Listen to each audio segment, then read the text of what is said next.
See that thing behind me? It's kind of a ninja course, kind of a swing set, and pretty awesome all around. Today, I'm gonna show you what's in the box, how to set it up, as well as give you my honest review as to whether or not this will be a good fit for your backyard, so stay tuned. But real quick, what's up? I'm Jeff, welcome to my backyard. This is Fun Size Adventures, where it's all about helping parents like you build some backyard fun like this on a budget. Now let's roll the tape back, start unboxing. Big shout out to Hapfan for sending us this ninja course to make this video about.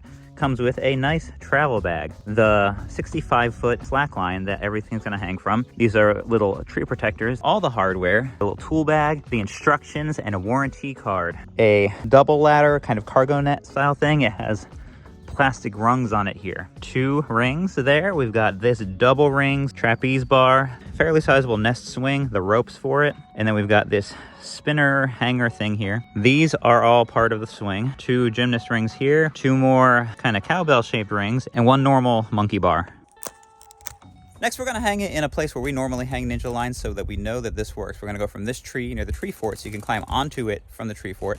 And we're gonna go to that tree right there. And that is about 28 feet. And we know that the length of the ninja line is 65 feet. This is only 28 feet, but then you need to add in the circumference of the tree on both ends. This tree's bigger, so that's gonna be about 4 feet. That one down there is probably only a couple feet. So we're looking at, like, let's say 8 feet to be safe. 8 plus 28 is 36. So obviously we're only near the halfway point. So you could go a lot longer with this, but one thing to know, if you do go longer, that's just naturally gonna put more stretch in the line. If you've got kids that are 10 years old plus, they're gonna be putting some weight on that and they're gonna be hanging it down, and if like the swing's right in the middle, it might be touching the ground. At both ends, we want to make sure we're attaching it to the tree at about 12 inches above the highest user's reach.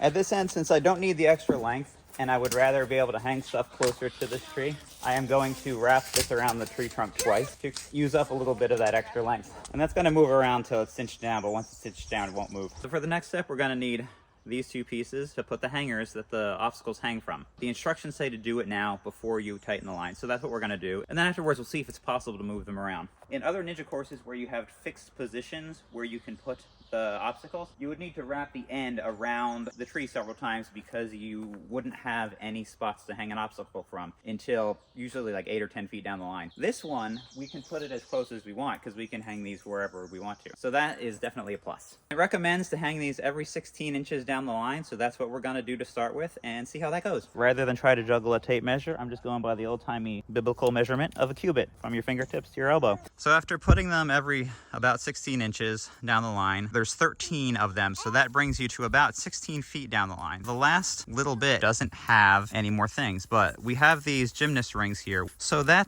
will work out because that last section can be for that. But keep in mind, if it was your intention to put this between 2 trees that are farther apart and try to use up the entirety of the line, you're probably going to need to purchase additional obstacles. We want to keep the line from getting flipped over at all and get all the way to the end.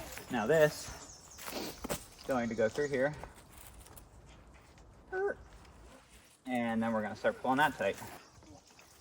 So let's pull this way. You can get more tension when you're pulling from farther away like this. All right, I've got them pulling it, and then I'm going to pull this clicker out, and then I'm going to start cranking this tight. I pull that and click that up like that. And I'll eventually loop this all up here to get it out of the way. But for now, until I'm sure that I don't need to do this over, I'm just gonna leave it over here. Downhill. Like that. So that's with my weight. Hold on.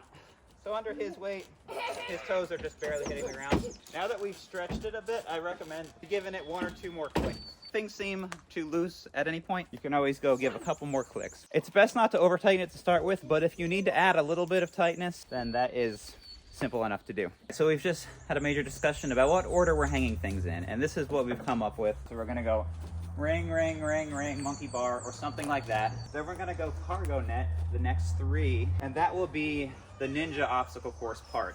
And then the rest is going to be more of a swing set style section, which has our little saucer swing that it came with, as well as the spinner and the trapeze bars. And then the gymnast rings will just be down there at the end. Because when it comes to ninja courses, there's a couple different styles, let's say. There's your kind of like Ninja Warrior style, where the point is to climb up one side, go across to the other, and go down. Then there is this style, which is kind of a little bit of that, but also a swing set style. That's what we're gonna set it up as, 2 kind of distinct sections. They could both be used interdependently of each other, and everybody can have a good time. So let's get to hanging. and look at me and give me a thumbs up. So as you can see, they are already having a good time using what we have, but we still have to put together the last piece.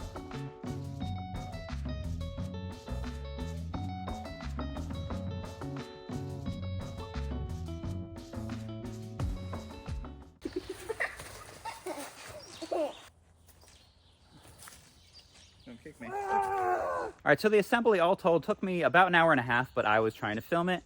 If I wasn't, it would have been about an hour. And there are certain things that if you take this back down and put it back up, you won't have to do again, like the swing assembly and some other little things. This will just get easier over time. Even to the point where when I take this down, I'm just gonna undo the ratchet there, and I'm gonna leave all the hooks on there, take the obstacles off, but all the hooks will already be there, and this should only take about half an hour to set up again in the future. Because as usual, if you live in a harsher climate like I do here in Maine, I would recommend taking this down in the winter time because it's not gonna get much use and it will last so much longer if you do. One thing I noticed that was different between this and other Ninja lines I've had is that other Ninja lines would have wooden dowels for the monkey bars as well as the bars that are on that cargo net there. This has plastic, which I kind of have mixed emotions about. It kind of feels like it might be more chintzy, but on the other hand, the wooden ones did get discolored and eventually wood will rot. They could honestly, in the long run, work out better. I don't know yet, only time will tell. Now this new system of how the things attach to the slack line, we followed the instructions that said to put them on before it got tight.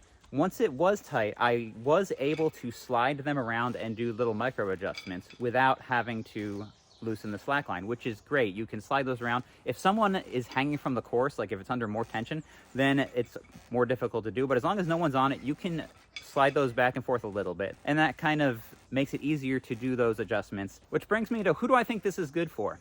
Some of my bigger kids, like Ethan there, is getting close to being a teenager. This is not really for him. He can still have some fun on it, but who I think this set is ideal for is going to be younger kids who aren't that heavy yet, probably anywhere from 4 years up to 10 years old. They'll have a blast on this. It'll give them a little taste of a ninja course section as well as some swing set action. If you have the trees to hang it from, this will be cheaper than a swing set and a separate ninja course. It's a lot of things in one, and that's what's great about it. And as you can see here in this clip, we put this under a major stress test with all 4 of my kids and me hanging from it. No issues. Obviously, the more weight, the more it's going to sag. But everybody was still able to play around on it and have a good time, and that's what's important. So as I film this, the price of this on Amazon is about $140, plus I think there's like a $15 coupon, so it's around 120, 130 bucks. For that cost, I would highly recommend it. I think it's definitely worth it. If you want to know more about it, including the current pricing, check the links down in the description. Those are affiliate links, which will earn this channel a small commission at no extra cost to you, and help us keep making awesome videos like this to help you and your family have some backyard fun on a budget. But if you just haven't had enough backyard fun yet, click on this video right here where I'll talk about another product that will help you and your family get out there and have a great time together. That's what this is all about, that father-son family time. It doesn't matter what the product is, that's what the common goal is between all of it. See you over in that video. Until next time, get out in the backyard with your kids and have a fun-sized adventure of your own.